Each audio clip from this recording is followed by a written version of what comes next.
안녕하세요. 그 측만증이 있는 경우에 골반 높이 차이라든가 평발 또는 다리 길이 차이 이런 것들로 이제 병원에 가면은 깔창을 권유를 많이 받으실 거예요. 근데 이 깔창이라는 게 작게는 10만 원, 많게는 한 30만 원 이상까지 가격이 상당히 비싸요. 그래서 이제 저는 물론 소비자로서 이게 효과가 있다라고 하면 선택을 해야겠지만은 아직 이게 효과가 있는지 없는지를 알 수가 없어요. 물론 물리치료사인 저도 치료하다 보면은 과연 이게 효과가 있을지 없을지 되게 이제 좀 헷갈리는 경우가 좀 있어요.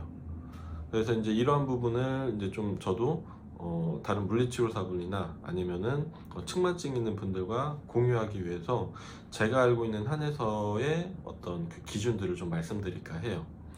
일단 첫 번째로 제가 알려드릴 수 있는 건요, 다리 뼈 길이가 실제로 차이가 나는 그런 측만증의 타입이 한 가지가 있어요. 실제로 이번 주 월요일에 치료받으러 오신 분의 엑스레이가 마침 그 타입의 엑스레이라서 이렇게 옆쪽에다 좀 떼어볼게요.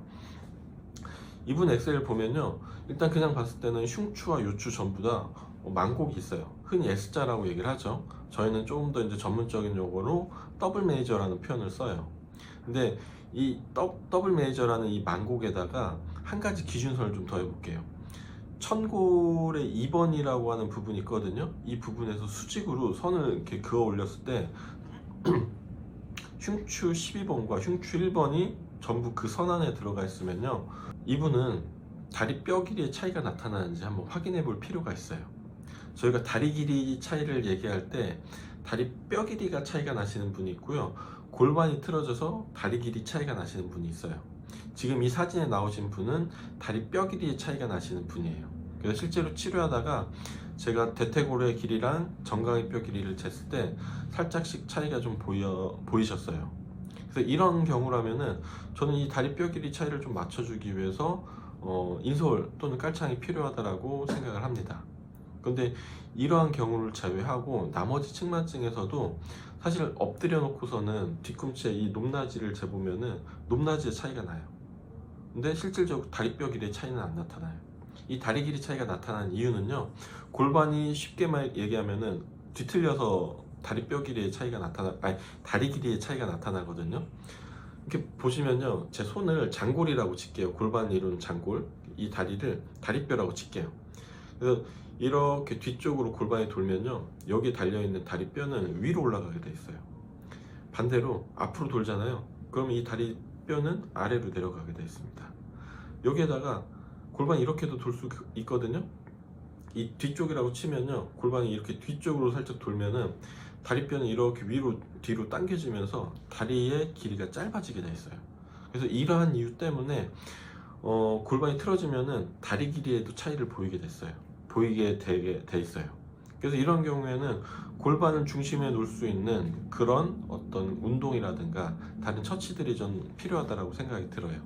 굳이 다리 길이를 맞추기 위해서 다리 길이를 맞추기 위한 깔창을 아래다 넣는다는 거는 전혀 다른 일이 될 수가 있어요.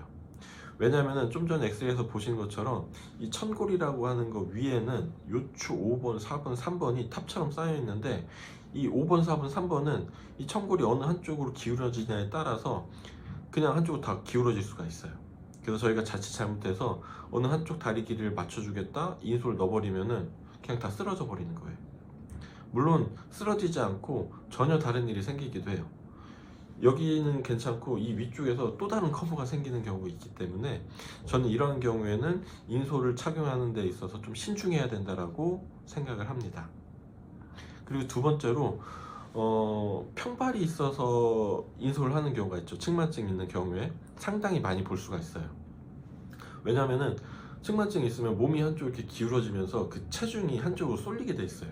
그러면 그쪽 다리는 아치가 낮아져서 평발처럼 보이게 되는데, 이런 경우에는 사실 몸을 이제 중심으로 가져왔을 때 이 아치가 조금씩 바뀐다. 그러면은 저는 그런 경우에는 인솔은 필요하지 않을 거라고 생각이 들어요. 물론 측만증이 오래돼서 한쪽으로 기울어진 상태로 생활을 오래 하신 분이라면요, 당연히 몸 가운데로 가져다 놓고 저희 흔히 얘기하는 쇼풋 엑서사이즈라고 해서 발가락 이렇게 쭉 당겨주는, 이 발바닥의 근막을 긴장시켜 줄 수 있는 그런 운동들을 해야 될 필요가 있는데, 그런 경우를 제외하고는 저는 인솔을 사용하는 데 있어서 좀 주의해야 된다라고 생각을 합니다. 그럼 과연 이 인솔이라는 게 효과가 있는지를 알아봐야 되잖아요. 그래서 저는 실제로 치료를 하면서 인솔이 필요한지를 알아보기 위해서 한번 이런 방법을 써요. 어떤 방법이냐면요, 앉아서 하셔도 되고 서서 하셔도 돼요. 앉았을 때는 저희가 흔히 얘기하는 그 좌골이라는 곳에다가 어느 한쪽에다가 수건을 얇게 접어 갖고 한번 대보는 거예요. 이쪽 사진을 좀 띄워 놓을게요. 앉아서 하셔도 되고 서서 하셔도 돼요. 한쪽에다 넣었을 때 골반의 그 높이가 맞아 떨어지는지 이런 것들을 확인하시고, 거기에다가 옆구리 선이 이렇게 비대칭이었는데 이 대칭성이 맞아진다. 그러면은 어느 한쪽을 높였을 때 이거는 좀 대칭성을 맞춰줄 수 있는 거기 때문에 한번 사용을 해봐도